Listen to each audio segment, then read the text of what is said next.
How do you know if you're picking the right colors for your brand? I had a conversation at an event I was at yesterday that really hammered home this idea of how difficult it can be in our decision making process within our business when it comes to color. I was at the MIB Big Bash, Mums in Business, here in the Ribble Valley, and it was fantastic. I cannot recommend it highly enough. Delightful. I love meeting up with people in person, and this event is so warm. It's like 100 women, and it's 7 minutes from my house. So how can I not go? I was speaking there yesterday, and I gave a presentation about color psychology, and brand personality types. And so I had so many conversations with people in the room about color, about their love of color, about their brands. And this conversation really stuck with me because I think it is so common. I certainly had this experience when I was learning about color psychology and making decisions for my brand with what I knew. And it really resonated with something my clients say to me all the time, which is once you see it, you can't unsee it. But before you see it, before you know it, before you get it, when I'm just on stage telling you, there's a lot of objections coming up. There's a lot of questions coming up. In particular, like, oh, this is what works. This is what Nick is saying is effective. These are the types. Where do I fit in all of this? Are my colors good? Are they working for me? Could they be better? And along with this, there is almost always a bit of resistance that comes up because we love certain colors, we don't want to change, maybe we just rebranded and we love what we created, but there's this little thing in the back of our mind like, are these colors doing the best work they can for my business, or could there be a conflict here? So the conversation that I had was with this gal who helps women feel comfortable. And that's all you need to know for this conversation. But her brand palette is the Starshine palette of black and hot pink and a bit limey neon green, and it's fun and it's zingy, and she was wearing these colors as well, so I can tell she's someone who loves color, she loves boldness. I'm willing to bet she is either a sunshine or a starshine herself because she loves these bold, bright colors. And so we got into a conversation and she was saying, these are my brand colors and this is what I help people do. And when I took the quiz, these are the things that came up.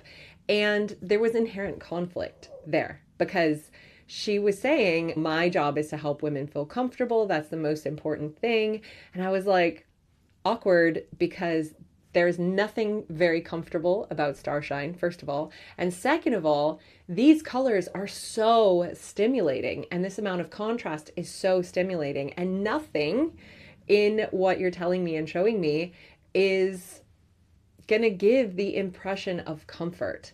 And so if you're saying comfort, if your job title is comfort, if you want the website to feel safe and comfortable, this is the opposite direction of what you need to be doing. And her situation is so normal because we choose what we like.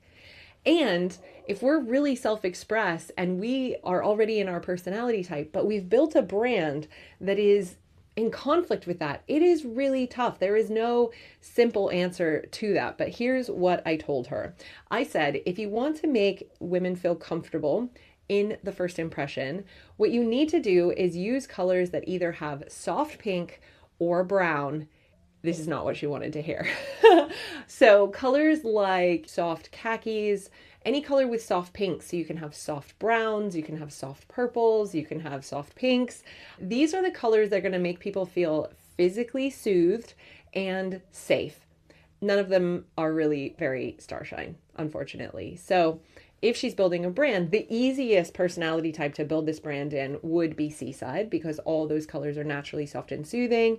If she wanted it to be warm, then she could move into Sunshine where she could hold the brights and have some soft pastels that feel really gentle and safe as well, while not losing that zingy color that she is so connected with. But I could tell when we were having this conversation, she had so much resistance to this. She loves the boldness, and I told her, you're going to have to sit with this, right? You can't just do this because I'm telling you, right? But I can't change the science. I can't change the facts. And if you are going to say comfort and be about comfort and deliver comfort, then your visuals have got to feel comfortable. It doesn't mean you can't also activate. It doesn't mean you can't also have high contrast and bright colors, but you need to have enough comfort in that first impression that people feel safe and they feel the psychological consistency between what you're saying and what you say you deliver and how this palette makes them feel. So I told her she has basically two options if she wants to move into more harmony and psychological consistency. The first one is she can move the palette over a bit and add in more colors that feel safe and soft. And the easiest place to do that is Starshine. So if she loves bright pink and she loves the bright green, she could just move those over to warmer versions of those colors from Sunshine and add in a few soft pastels to give sections of the website or places in her brand that feel really nice and soft. She had some resistance to this because she is collaborating with another brand who has a lot of these colors in their palette. And she was like, I want a clear differentiation between their brand and mine, which I totally get. That's a really understandable issue to have, but it doesn't change the color psychology. The second thing she can do is she can keep the colors she has and change the language that she's using to match. So she could talk more about being confident, brave, getting out there, but that changes her whole business and product structure, which is probably not what she wants to do. But it does beg the question for me of why is this Sunshine person who's got such high contrast and such bright colors so focused on a brand that is all about comfort? Feels like there's a conflict there. So it makes me want to ask more questions, because what I'm feeling and seeing is that maybe there is a way here that she is not fully self-expressed in this brand, or she is fully self-expressed with color, but that color is fighting the products and services that she actually sells. Why? There's a deeper question there. And that is the fun problem solving that we do inside of Why Finding, inside my color brand method, inside of Citrus, which is a program we have that helps you do this on your own without working with me directly. So if these are questions you are sitting with, if you are curious about what your colors might be or your type might be, or if you've got conflict inherently in those things, definitely take the quiz. You can find the link below and go find your type and sit with the results that you get, and just know you can't change the science.